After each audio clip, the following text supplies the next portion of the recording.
Assalamualaikum warahmatullahi wabarakatuh. Halo semuanya, perkenalkan nama saya Marsha Salsabila dari kelas KPI 2A.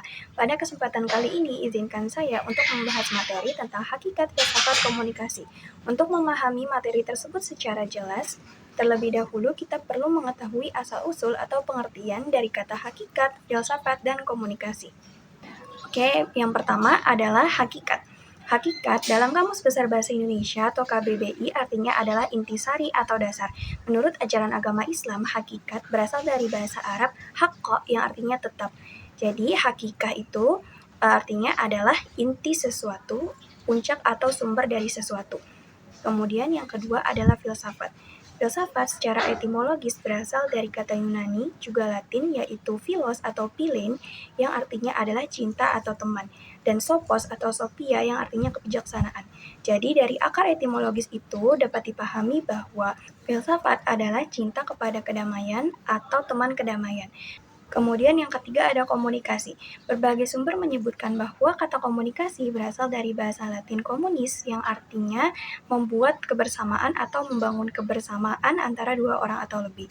Menurut Kamus Besar Bahasa Indonesia atau KBBI, komunikasi adalah pengiriman dan penerimaan pesan atau berita antara dua orang atau lebih agar pesan yang dikirim atau yang dimaksud dapat dipahami.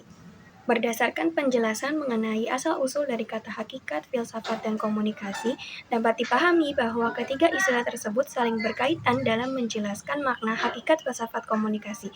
Oleh karena itu, untuk memahami konsepnya secara lebih jelas dan mendalam, kita perlu mengetahui terlebih dahulu bagaimana para ahli dan sumber-sumber ilmiah menjelaskan atau mendefinisikan filsafat komunikasi.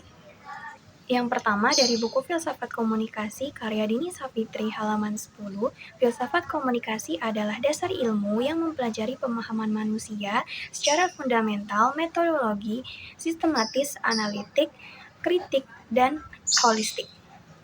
Yang kedua, dari buku Filsafat Ilmu Komunikasi karya Dr. Dwi Kartikawati halaman 1, filsafat ilmu komunikasi adalah cabang dari filsafat ilmu yang berusaha memahami hakikat komunikasi secara mendalam. Yang ketiga, dari jurnal Filsafat Komunikasi karya Rapi Lamnur Siregar DKK halaman 262, filsafat komunikasi adalah disiplin yang menelaah pemahaman atau vertahan secara fundamental, metodologis, sistematis, analitik, kritis, dan holistis. Teori dan proses komunikasi meliputi berbagai dimensi menurut bidangnya, sifatnya, tatanannya, tujuannya, fungsinya, dan metodenya. Selanjutnya, pengertian menurut para ahli. Yang pertama, menurut Littlejohn dan Voss, filsafat komunikasi adalah kajian tentang dasar-dasar pemikiran yang membentuk pemahaman komunikasi manusia, termasuk konsep-konsep tentang bagaimana makna diciptakan, dikomunikasikan, dan diterima. Yang kedua, menurut Gadamer, filsafat komunikasi adalah proses dialog yang mengarah pada pemahaman bersama. Baginya, komunikasi bukan hanya penyampaian pesan, tapi lebih merupakan upaya memahami melalui pertukaran gagasan dan interpretasi yang menjadi dasar bagi pembentukan makna bersama. Yang ketiga, menurut Aubrey Fisher, filsafat komunikasi adalah ilmu yang mencakup segala aspek dan bersifat elektik yang digambarkan oleh Wilbur Scrum sebagai jalan simpang yang ramai dan semua disiplin ilmu melintasinya. Yang keempat, menurut Onon Uchana Effendi, filsafat komunikasi adalah suatu disiplin ilmu yang mengkaji teori secara mendasar, sistematis, analitis, kritis, dan holistik. Yang kelima, menurut Whitney Ehrman, filsafat komunikasi menampilkan kekuatan media dan prinsip fungsi media serta berhubungan dengan negara. Berdasarkan beberapa pengertian tersebut, dapat dipahami bahwa filsafat komunikasi adalah kajian yang berusaha memahami komunikasi secara mendalam dan mendasar. Filsafat komunikasi tidak hanya melihat komunikasi sebagai proses penyampaian pesan, tetapi juga sebagai objek kajian ilmiah yang dapat ditelaah secara filosofis. Dalam kajian filsafat komunikasi, terdapat beberapa aspek utama yang biasanya digunakan dalam memahami suatu ilmu secara filosofis. Ketiga aspek tersebut adalah ontologi, epistemologi, dan aksiologi. Ketiga aspek tersebut menjadi dasar dalam memahami suatu ilmu dari segi hakikatnya, cara memperoleh pengetahuannya, nilai dan kegunaannya.